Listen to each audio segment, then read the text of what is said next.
Hey everyone, and welcome to JMC Jams, episode 11 of season 3, where we are going to be talking to our old friends Tunin again.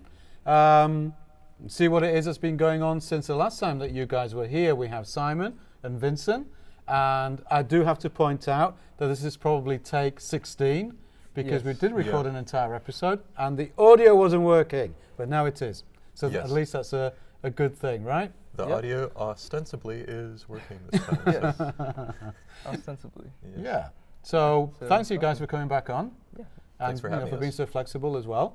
Tunin has been a great story. It started off as a project in your portfolio class and do music reviews and what have you on Instagram, and since then it's grown, hasn't it? Do you want to tell us a bit more about where you are right now? Yeah, actually funny thing about it being starting it in portfolio, because he took the class before me and he started it in that class, and now I'm using it for my portfolio class.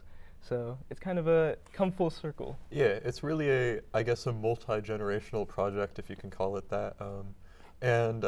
Started as a project for my portfolio class. We redid the brand in the spring of this year, and now we're in the fall. We redid the brand again. It's bigger than ever, and a new portfolio project. So. Yep. Yeah, that's great to see how it's constantly evolving and how you can do something that interests you within a class project, and you can take it and do something extra with it, right? Yeah. Yes. And where do you see it going? Well, I think there's a lot of ways we could take this brand. In a previous take, you recommended maybe creating a music magazine. Currently, we stand at a social media account and a podcast, which was started this semester. Something like a magazine could be amazing in the future. Do you have any thoughts on that? Just speaking about the magazine. So since I've been the social media manager, I've been doing pretty much all of the content on the social media. And one thing that I noticed is that a lot of the long form content, which is the album reviews, usually don't do as well as the short form content, which is just like, little reels or other like little template based posts that kind of interact with the community. So I feel like having a magazine to kind of put those longer texts on would do the social media a lot better, because then for the social media we could just focus completely on like short form and stuff like that. Yeah, no, that'd be quite a good idea. So Tunin, just to recap, and for those of you who are totally out of the loop and don't know what's going on in the modern world these days, Tunin is you guys and a bunch of other students here from JMC. Yes. Talking about music, reviewing stuff, inviting guests on to talk about their favorite albums and what have you. And it's on YouTube as well as on other podcast channels. And you've got the social media account on Instagram that's kind of that brings about lots of daily content, and so on. Yeah. So like I said, we have been doing the Instagram for quite a while now, posting music reviews and such. But this semester we started a podcast, very much inspired by JMC Jams actually, and we've posted 12 episodes. It's one 12-episode season. We've aired the episodes on Crate TV, which is channel 15 San Jose.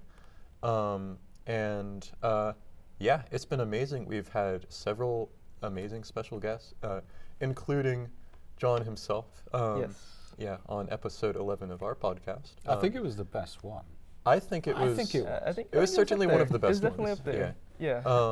Some of my personal favorites, episode 2 with Seema and Sophia was really good. I also enjoyed that. The episode with you was great because we brought in vinyls, which was really cool. Yeah, and that's something that we did on the original JMC Jams episode that we were on. Yeah. Honestly, underrated pick, but my favorite episode might be the very first one we did, which was actually on this setup. Yeah. Like, I don't know, there's just something, there's like a charm about it. I don't know. That's certainly an interesting pick. I remember watching that episode when it came out. That's like the one episode that we rewatched as a team once we created it. Yeah. And it was definitely like... It had a charm. Yeah. It was a little scuffed. Yeah, I was like, damn, like we're pretty funny. To be honest. That's what I was thinking. Yeah. Well, to be honest, I mean, if you guys find yourselves funny, then that's half the battle won, right? Mm-hmm. It's really good to see that you're going on Creative as well, because we were given that opportunity this year to put these media products on there, and I think it's great that you're kind of like sort of jumping on it and saying like, hey, you know, we're going to try and get a wider audience, and you're just going for it. And I think that's a great thing to see. And we see so much of it really with all of the different projects that we have here. You know, we always uncover so many interesting stuff about you guys, you know, students in general, and like, so what you do, like from DJing to putting together these kinds of exercises or, you know, initiatives, and we have chefs and you just name it. You know, there's lots of, there's one guest who we had on Jams this season, who, as a student, set up a hot sauce company. Wow. And not only has that taken off, but then that hot sauce company is now finding its way back into a couple of our classrooms, and they're working as clients for student projects. And, you know, it's this kind of thing that really kind of keeps JMC, or makes JMC really interesting, I think. Yeah. Well, we're definitely very grateful to come on the podcast and express our interest in music, and not only music, but also, I guess, spreading our music taste through journalism, advertising, little PR. Yes. Yeah. Yeah, for me, I kind of like how when we were working on it, it kind of combined a lot of the stuff that we learned in like other classes. Mm-hmm. A lot of the skills kind of transferred over and worked with us. You know, when we were just making, you know, the Instagram and everything, and especially with the rebrand, I saw that I really liked working with the team, because there I worked with our creative director, Brianna, who you're kind of familiar with. Mm-hmm. Yeah, she's a really great graphic designer. We must have spent like over 12 hours just working on like the templates that you see. So yeah, it was really great to just have that kind of experience with teamwork already, and yeah, it really helped me. And I've got to say, the graphics and the brand identity for this semester is so professional. Like last semester was decent already, but this semester it really has this professional feel, and it hasn't lost its playfulness either. Mm-hmm. Yeah. I guess you focused on it much more as a project, right? As something more along professional lines, and something that will stand well within your own portfolios as you move forwards. And as you move forwards out of JMC, out of SJSU, because Simon, you're going, right? Yes. I mean, we'll still keep in touch with you, and you'll still do some graphic design work for us, hopefully. But you're graduating, and then next semester, Vincent, you're going to be graduating as well. What's going to happen to Tower Tunes? Well, Tower Tunes is not going to be seeing its last breath yet. We're going to be continuing Tower Tunes as a team for next semester. And in the future, there's a possibility that it becomes more of a JMC-centered project that stays with the department rather than the group, and potentially could be taken as more of a journalistic project for future students. Yeah. Yeah. Do you have any thoughts on that? Yeah, I think we had concepts to kind of create like this recruiting form to get people into the you know, into the team if they're interested in future semesters, and I think that's a really great idea, especially for the Instagram when it comes to just album reviews and just music taste in general, because I think just having a very varied music taste within the team will always be a positive. Yeah. Definitely. Especially with like the album reviews I was doing, the vast majority of them was just stuff that I personally was interested in. So I feel like, you know, having other members with different music tastes would kind of, you know, mix things up once in a while. Mm-hmm. Yeah. Yeah, and keeps it going. It's become a thing that will now have a life of its own, and that's an awesome thing. And it's credit to you guys really for persevering with it, I guess. So when we did record this episode prior, we did talk about leaving and finishing the show with your favorite album of the year. Yes. Oh yeah.